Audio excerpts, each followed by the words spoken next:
Welcome back to the Deep Dive. We're wrapping up our exploration of synchronicity today, and we're going big. We're talking synchronicity and collective consciousness.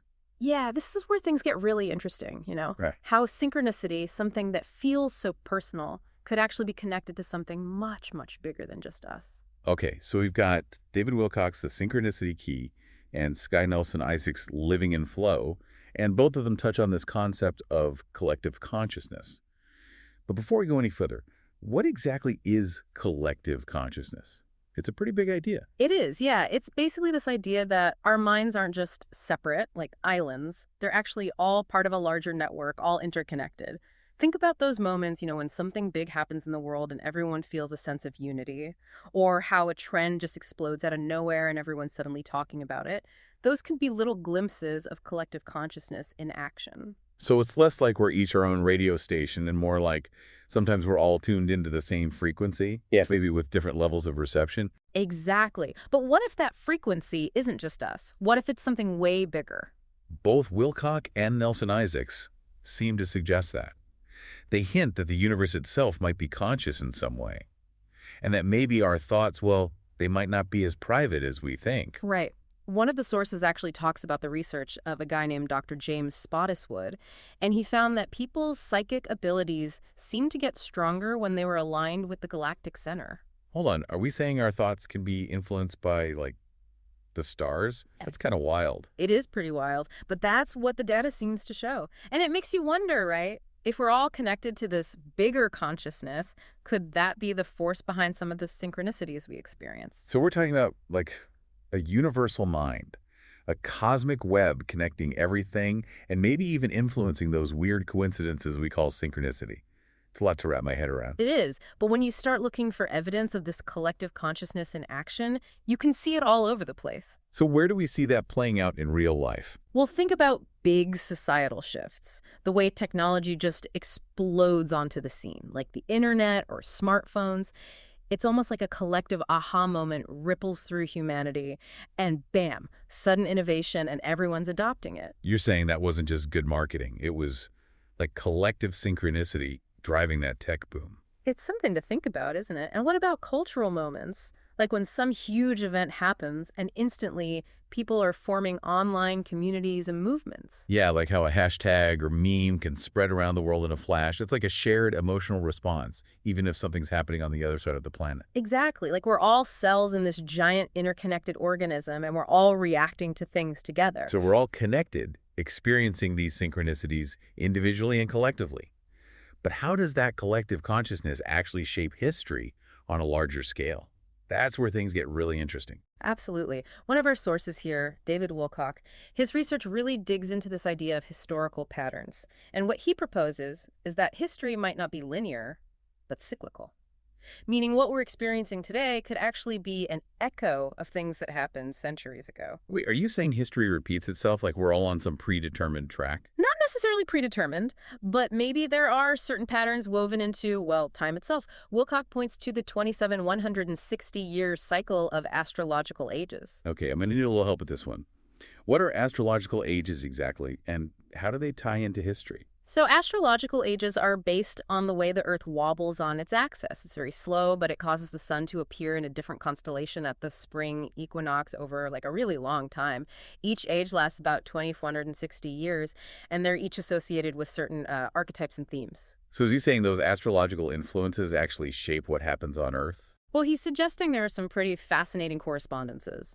He sees the rise of the Roman Empire, which happened in the Age of Aries, that age is associated with war and conquest, by the way, as mirroring the rise of America, which happened in the Age of Pisces.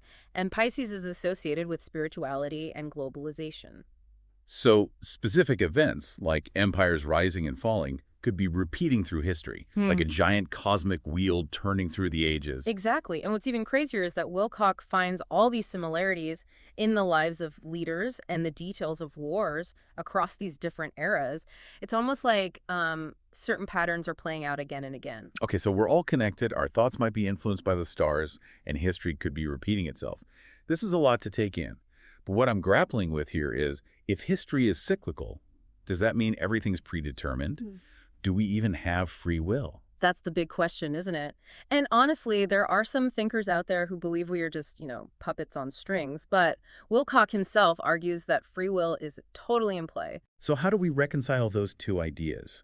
Cyclical patterns, but we still have individual choice. Well, he brings up this fascinating study that showed when 7,000 people meditated together, it actually reduced global terrorism by a whopping 72%. Wait, are we saying collective meditation can actually impact real-world events like that? That's what this study suggests. And if collective thought can have that kind of impact, it kind of implies we're not just along for the ride.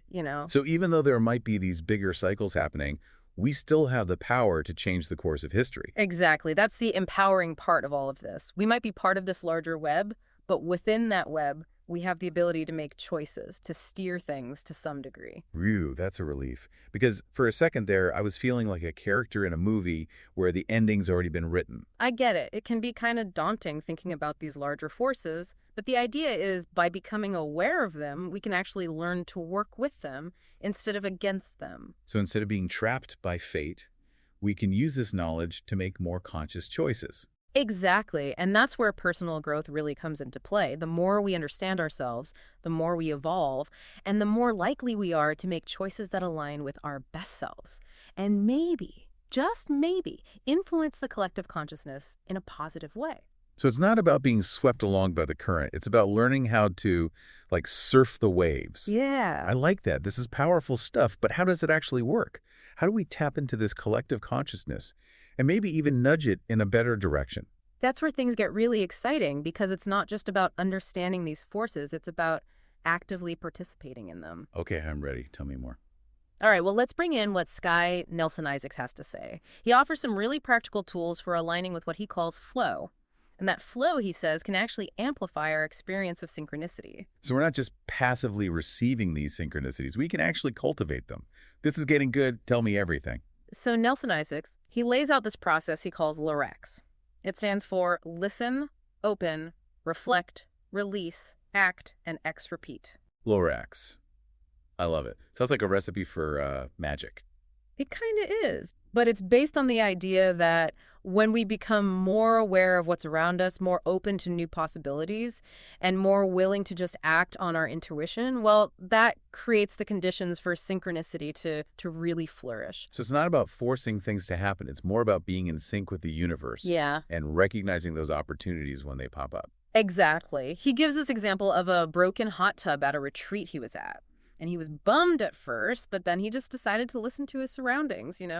And he ended up getting this unexpected invitation to join another group, which turned out to be a way richer experience. So by being receptive and flexible, he stumbled onto this synchronistic opportunity, one he wouldn't have had if he'd just clung to his original plans. Right. It's like that saying, when one door closes, another one opens. But sometimes we're so busy staring at the closed door, we miss the open one right next to it.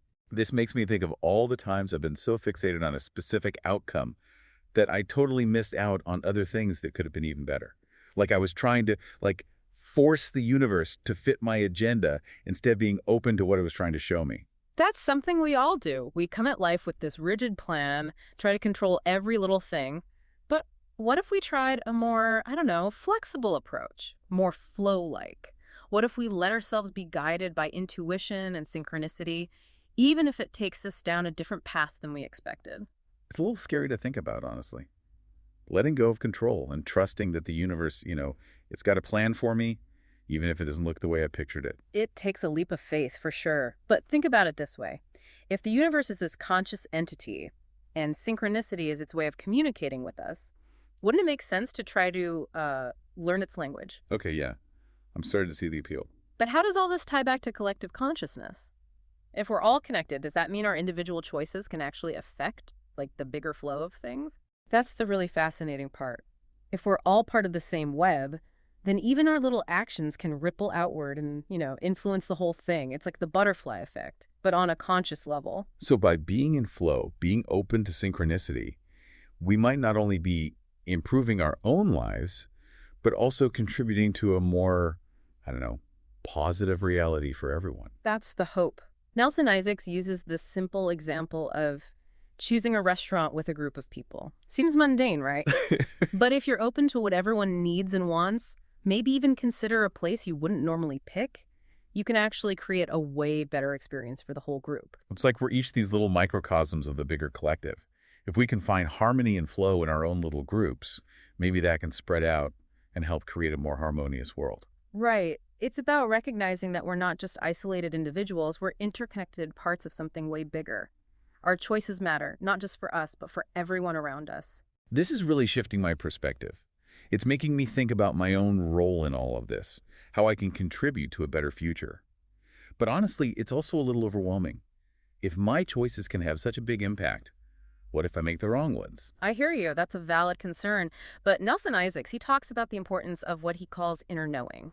He says we should ask ourselves, what's needed in this situation? How can I bring more, joy, love, laughter, or constructive energy into it? So it's not about being perfect or knowing all the answers, but more about acting from a place of love and good intention. Exactly. If our choices come from those positive places, we're more likely to contribute to a positive flow overall, even if we don't see the results right away. This gives me so much to think about. It's like we're all being asked to step up and become more conscious, like co-creators of reality, both individually and as part of this collective. And that's a powerful idea. It means we're not just victims of circumstance, we're active participants in this story that's always unfolding. Yeah. Our choices matter, our thoughts matter. And if we embrace these principles of flow and synchronicity, we can become more intentional about how we create our lives and contribute to a better future for everybody.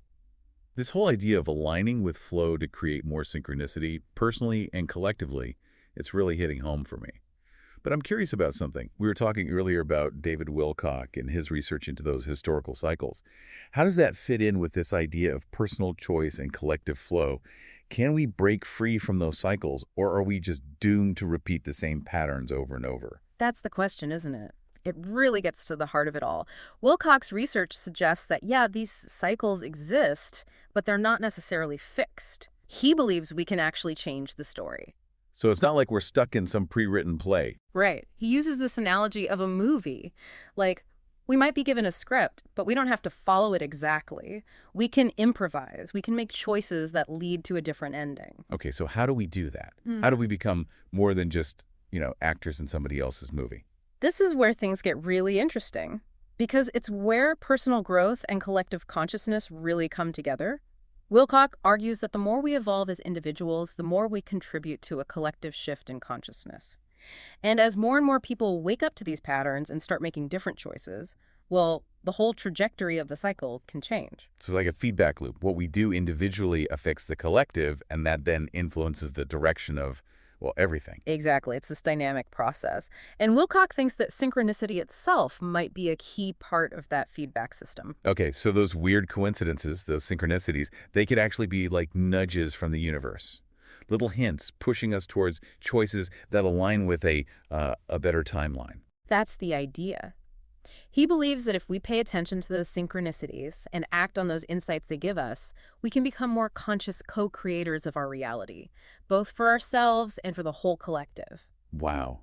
So we've gone from personal synchronicities to a universal mind to historical cycles, and now the idea that we can change those cycles through our choices, it's kind of mind-blowing. It is mind-blowing, but it's also really empowering, It means we have a lot more power than we might realize. So what's the takeaway for our listeners? What can they actually do with all of this? I think the most important thing is awareness. Start paying attention to those synchronicities in your life. Those events that seem random, they might be more than just coincidence. Maybe they're messages, little nudges from the universe trying to point you in a certain direction. And what about these historical cycles? How can we apply that to our own lives? Well, it's about understanding that we're all part of something much bigger than ourselves. We're connected.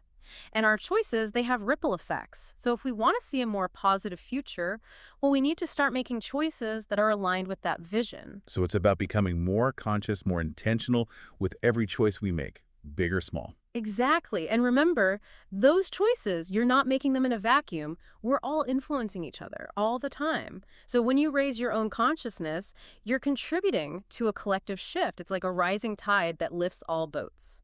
This has been incredible. We've explored so many different facets of synchronicity, but the message I keep hearing is one of empowerment. We have the power to change our own lives and to make a difference in the world. It's a big responsibility, but it's also an amazing opportunity. I totally agree. And the more we understand these concepts, synchronicity, collective consciousness, historical cycles, the more we can tap into that power and create a future we can all be proud of. So to everyone listening out there, keep your eyes open for those synchronicities. Trust your gut. And remember, you're a part of something much bigger than yourself. Your choices matter, your thoughts matter, and by taking what we've talked about today and really using it, you can become a more conscious creator of your own reality. And you can help create a better future for everyone. Beautifully said.